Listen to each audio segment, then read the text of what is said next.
was Blake Anderson, and I wasn't no angel. You're listening to Mornings with Lone Star. Speaking of Blake Anderson, he's sitting right in front of me. Welcome, Blake, to Mornings with Lone Star. Oh, thank you very much. Yeah, so we've been enjoying your single, I Wasn't No Angel, and I know we've been playing it quite some time. I'm not kidding you, you had like a little small army contact the station, so your fan support is ridiculous. And I want to say congratulations on that, because I get bombarded with this stuff. And I'm like, all right, yeah, I'll play it. And they won. You guys won. White flag over at Lone Star Studios. Please just you can keep calling me and tell me you want to hear it, because it makes me feel good. But welcome to the studio. You actually, I saw you. Was it Saturday night or Friday night? I believe it was Friday. Friday night, yeah, because we're doing plays over here, practicing plays, and you were playing over at the Red Brick, which is right down the street from Lone Star Studios. So how did that show go? It went really good. That's one of my favorite venues. Yeah, to play. It was just you, right? Yeah, that was just me. And it's I like it there. It's kind of laid back. It's kind of nice. I don't have to bring a bunch of equipment. It's plug in and play. Yeah. I always wonder if someone's going to feed you, like literally feed you. Because sometimes, for some reason, like I guess whoever does the layout, they forget that there might be an artist. So there's always one table sometimes that's literally, you could bang on it if you're the artist. And it's just, I think it's just more of their, for lunch crowd, and they just forget to move it. But I was like, man, I could just see someone like trying to, I would mess with the artist, but that's just, I'm just kidding, I wouldn't mess with you. But, no, they move a few of them out of the way and everything. And it sounds good. It's a good venue. It is. I love the way it sounds, and I like the fact that it is smaller. It's a little more personable. Oh yeah, you can interact with people a little better. Like the person yelling from the back feels like he's in your face. Exactly. So it's a neat little venue, especially across the street at the corner pub. Two different sounds. And you got that. That was really cool to see, because I saw you stopped by, you walked by, and I go, whoa, what are you doing here? And it's like, oh, boy, at the Red Brick. So you've been playing locally in Conroe. That's pretty cool. Any other cool venues been playing around? Let me think here.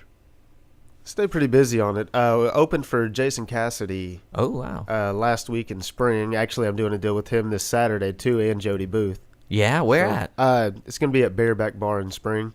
Oh, man, I know exactly. On Kirkendall, right there. Man, that's so cool. That's it. That is one of the strangest places I've ever been to, because right behind it, there's like a manufacturing plant for I want to say industrial size. What is that? Like what? No, this is funny about that place. It's actually a sheet metal shop. Yeah, and the owner of the sheet metal shop built the bar.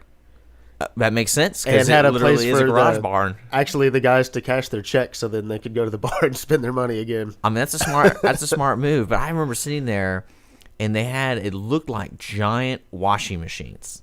Yeah, but they're probably for some oil platform. Something that's really big. But it had like the door, and I was like, man, there's that's like a giant's washing machine. But they're all in the back, because they have a really cool patio. Actually, that bar is really neat.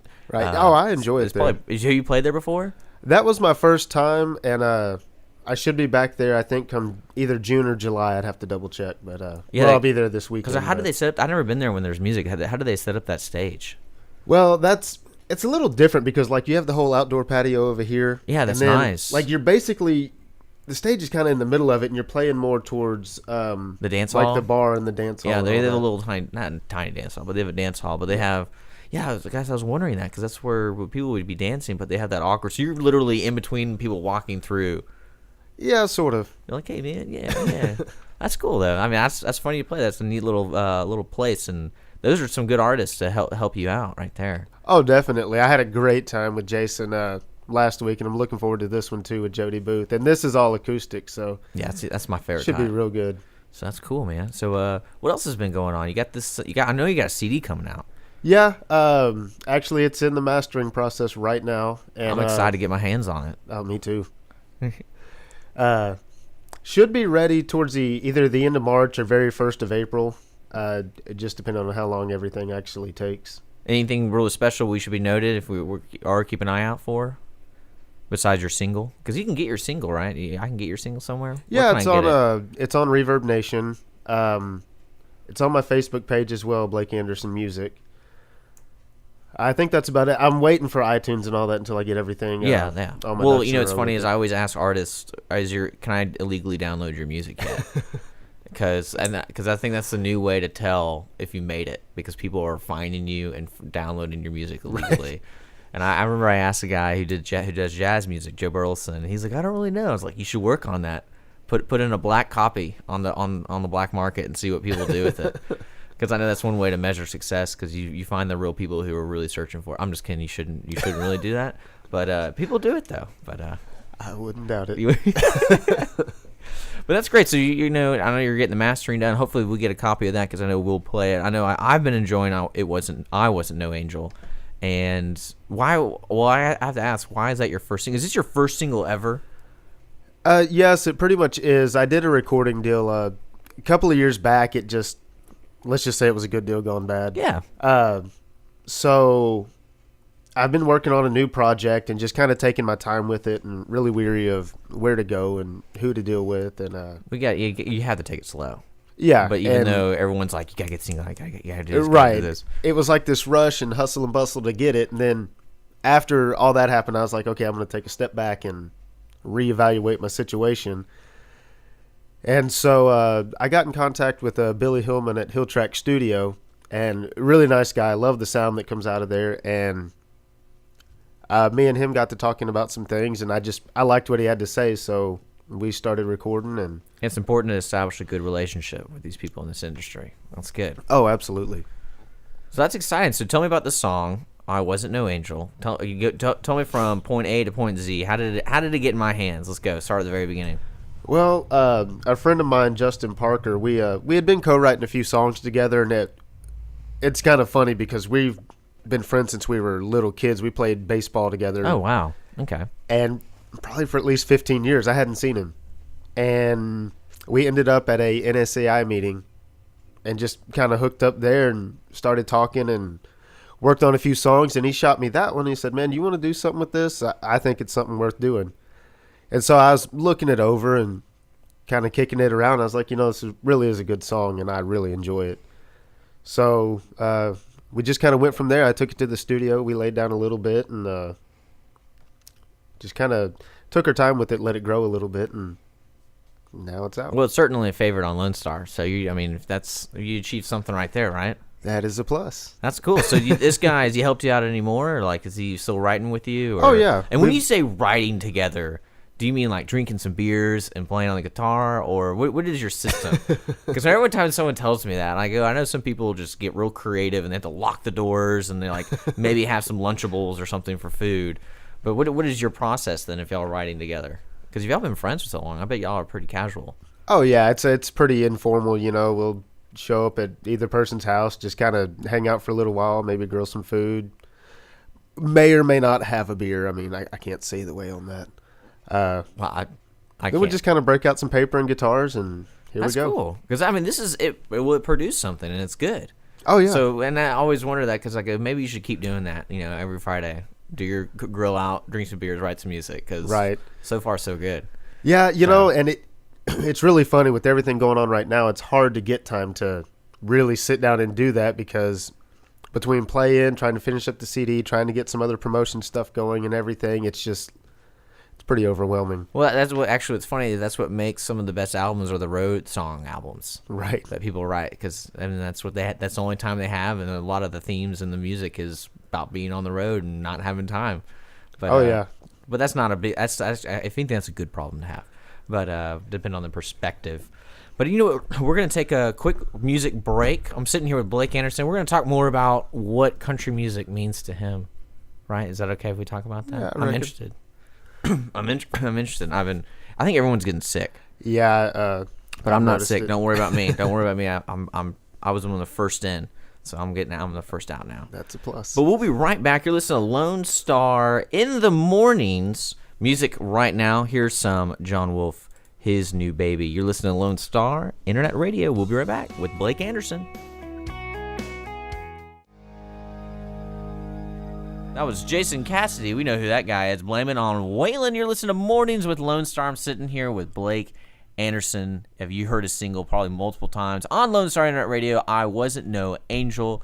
We're here talking about his music, how his process. So far, what we learned is he likes to grill out, drink beer, and write music, which is pretty dang awesome to me. Blake, Yes, sir. Okay, so tell me about why you're writing music. When did it happen? When was the awe moment? Well, I kind of grew up in and around music. Uh, my father played for years. My grandfather played. Like I just kind of geez. grew up in the whole thing. All guitars, or what? No, when you say play. my grandfather played more big band stuff. He played trumpet. Oh, that's awesome. We play big band music on Saturdays, so Nice. My dad, he played trumpet, guitar, name it. is there like a jazz core, or what kind of? When you say big band, I mean there's always a core to a big band. Is it just like marching band, or is it No, like big band, more jazz kind of more stuff. jazz? Okay, I was just wondering. So that's where you came from, an interesting background then. Yeah. And then, it was really funny. I was about 15. And when I was a little kid, I had about every instrument you could think of. Really? And I could have cared less. I mean, I dabbled with it for a minute, then I'd get bored and move to another one and try this one. Now, do you think that's because you were never pushed to learn how to write and read music? No, I was pushed a little bit on that stuff, but not real hard because my dad was in the business and he didn't really want to see me get off into Okay. it. Well, then, yeah, that was the So it influence. wasn't Okay. like forced on me by no means, but I had guitars, and as a little kid, I couldn't get my hand to wrap around the neck, so it just really, It didn't feel good. no, Yeah. not at all. And I was about 15, and me and some friends decided we're going to start a band. So I went and bought a guitar, and I got home, and I'm left-handed, and left-handed guitars are hard to find, so I had this old right-handed guitar I bought from a friend for like $20. Oh, man. I took it to my dad. I was like, "Hey, can you restring this for me? I'm getting in a band." He got And he got a smile. He said, "Okay." I said, "All right, now you got to show me how to play it too." So he was like, "Okay, here's 3 chords. Here's G, C, and D. When you figure those out, come see me." oh, wow. And inside a week, I actually was switching the chords like very, very fast. And he was like, "Oh, okay. Well, here's some more." And it just kind of took off from there. And the writing part of it, I did not get into that. Until I was in college. Now, when you say writing, do you mean music or do you mean lyrics? Lyrics. Okay. Is it when you found a girl? Is that what you're trying to tell me? No, it was Is this actually where when one left me. Okay. Yeah, well, same thing. It always starts with that. Yep. That's funny. Okay. What was that song called? Do you mind if I ask? Or did you ever complete it? It was like the Huntsville favorite. It was called Single Life. Single. Okay. And yeah, I tried to record it, but it's just Is it just a vulgar? goofy song. Okay. No, it's not at all. I mean, it's kind of funny, and I may put it on a later album or something. But we play it live every once in a while. But it's I mean, if it's fun, fun songs work. I think. I think especially so, during the too. summer. I mean, I think you could do it. I think if it'd be a good single release for the summer, or just fun to play around. if you're yeah. playing Well, live. and if I'm gonna do it, I kind of want to go back through it and just kind of revamp it and think it over a little bit and actually structure it a little better. Do you find yourself doing that a lot with, like, say, how old is that song? Oh God, 6 or 7 years So probably. is that something that's normal to you? Is to look back and be like, all right, this song's 6 years old. I got to work on it just a little bit. There's tweaking. There's Well, always tweaking to do. Yeah, and with some stuff I will. With some stuff it's just like, okay, what it is. Let's quit beating a dead horse. Just let it ride how it is and be done. Move on to something else. And when I don't have anything really to write about, I'll kind of look back through my books and find some lyrics or whatever that I'm like, oh, that was kind of cool, but I lost my train of thought on Yeah. it. So let me go back and see if I can. Finish, like, I guess, finish the job. Right. That's cool. I always wondered that about certain on writers like yourself. Is, when you're doing the process of writing, are you ever just satisfied? Not And really. then most people are never satisfied, especially when you're playing it live, because they're always practicing that song, especially if it's a hit song. Like, I wonder how many times have you played "I Wasn't No Angel"? Oh, I couldn't tell you. That's what I'm saying. Like, that's surreal to me that y'all do that. I'm like, man, this, because you do it well. And then it's like, well, this is probably like his 4,000th time to play this. That's nuts. How is he not slamming that guitar against something? But at least you do it. You're in a good genre. Like, if I was Miley Cyrus, I don't know how I would go insane if I had to sing those songs over and over and over and over. Or Yeah, especially if I had to listen to them over and over, because I can barely listen to it once. But no, that's interesting about how you write that stuff. Now, can you write music? No, I've never tried to So- actually like compose and write sheet music or So, anything. like when you pick up the guitar, do you write that part of the song, or do you just do lyrics and somebody kind of works with you doing? I mean, yes and no. I can write that, but I cannot put it on like a typical sheet music. I would have a number chart or a chord chart Yeah. that just told you where to go and how many measures to hold for everything and all that. Like I can do that, but it's just kind of like my little short. Well, what's your favorite part about the whole process then? The beer. I mean, Well, yes. nah, I don't know. It's just seeing what kind of new lines or new chord structure I can come up with to make something different. Like that's always fun to me, especially in the chords. I like finding oddball chords to put in different places that most everybody else would be like, well, you can't do that. Well, Yes, I yeah, can. yeah. I just did. Now, with that in mind, you said that song is 6 years old. If you went back to your music that's old, have you noticed a change in your tone? Oh, big time. Yeah? The tone, attitude. Like what? What's the biggest transition? No, of course you gotten over the girl, and Oh, yeah. so what is it now? What's on your mind when you're writing now? Mainly, the biggest thing I've been thinking about right now is how to go about a good story. Okay. Like a really good story, you know. Are you talking like a journey story, or are you talking about just any story? I don't care if it's, you know, walking down the street and you see somebody. Just a good story and how to really explain what's going on in 3 minutes and 30 seconds. You know, get everything you need to say out there right then. That's a good challenge. I like that. And rather than like a lot of the stuff, if I look back at some of my old stuff, like it was always very personal. And I found that for me, I can write, if I'm mad, I can write it. If I'm sad, I can write it. But if I'm happy, You mean emotional? yeah. Yeah, that makes sense. But happy's like a normal state. And it's hard to explain. Oh, it's extremely hard to express. Like right now, I'm happy. And I couldn't write nothing about it. I have no idea Well, where I would go. without sounding sappy too.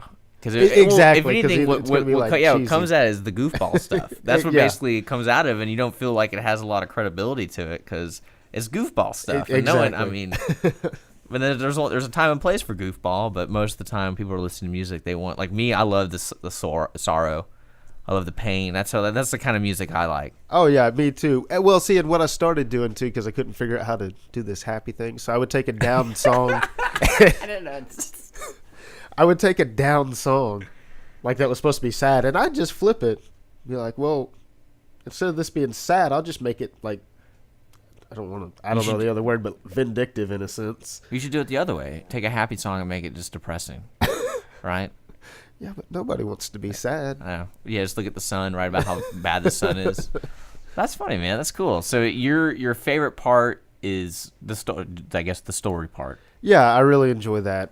Now, what if can you? I know they're gonna put you on the spot. Do you recall any good stories in the past couple months that you could write about?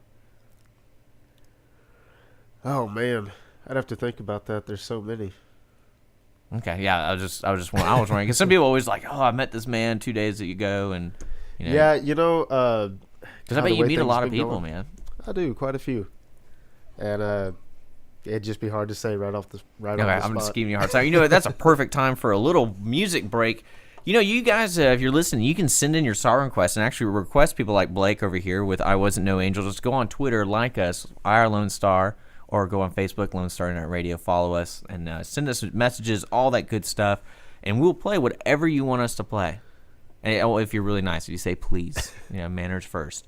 We got Kyle Park coming up, and here's a little Dan Scott band, Tequila Gila.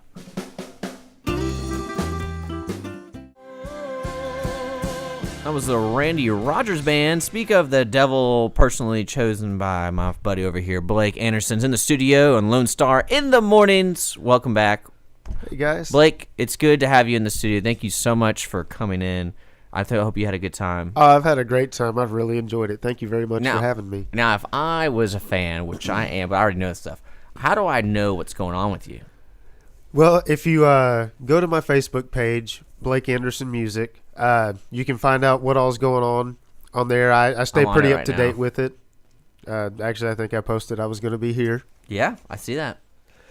But most everything's on there. I do have an event calendar on there, but it won't let me put it like on the main spot. You have to click on a drop arrow or something, and then it'll pull it up. I can show you how to move it. Oh, yeah, I really tried. It didn't work how I wanted, so. All right, so Blake Anderson Music on Facebook.com. Do you have a Twitter? Yeah, I do. It's Blake and the Boys Blake and the Boys. on Okay. Twitter. And my reverb is Blake Anderson Band. Okay. And that's what we can hear. You have more tracks on there too. I do. Those are soon to disappear as soon as my new CD comes out. Yeah. Okay, so let's remind the audience, when's that CD coming out? The CD will be out at the end of March or very beginning of April. And if I want it, where do I go? You can go to my Reverb page. I'll have everything on there. Oh, cool. Okay. I'll have them out at my shows and everything else. So wherever you want to get them, they will be on iTunes. I just got to get that up and running. I'm just waiting on the CD so I can send it out. Yeah, cool. All right. Well, if you're ever around town playing anywhere, make sure to drop by and we'll promote you guys. Let me know where you're going to be playing. Oh, absolutely. And thanks for coming in, man. To keep making your music because I like playing it, and I like your fans to call me and bug me about it. Oh yeah, I'll keep telling them to bug you. Yeah, keep telling me. I'll play it. I'll play it. So, but thanks again. The Mark and Cindy show is coming up on today at 10 o'clock, followed with the Willis Hour City Council wrap up.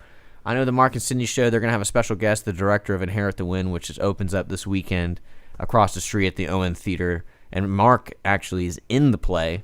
So that'd be an interesting show on the Mark and Cindy show. Blake, thanks again for coming in. Thanks and for hopefully I hear from you very soon. I'm sure you will. Music coming up before the Mark and Cindy show. We got some Kyle Park, Jamie Richards, Gary Allen. But, let's get some Kyle Park going. Here's his old classic from last year's summer, Leaving Stephenville. You're listening to Lone Star in the Mornings.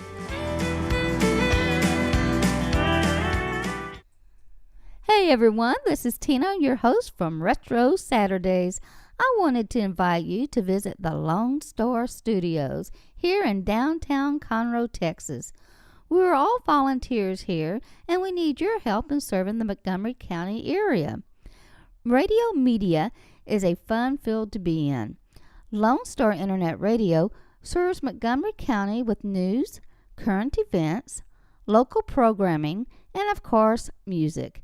If you are interested in volunteering and sharing your talents in media, go to irlonestar.com and let us hear from you. Lone Star Internet Radio, serving Montgomery County from the heart of downtown Conroe.